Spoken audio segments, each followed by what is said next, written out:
It's Mike from the Pool Army back here with the vlog. See, got my beautiful hat on. We just did corrections. That's my mom's job.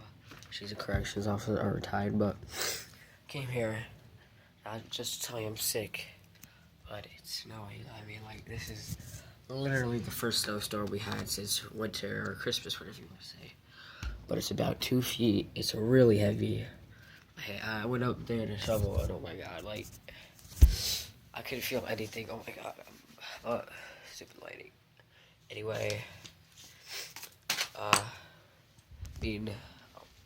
tell me in the comments below if it's snowing by you, wherever, because I know I really don't want to go to school Monday in this. So, yeah, see you guys later, and peace.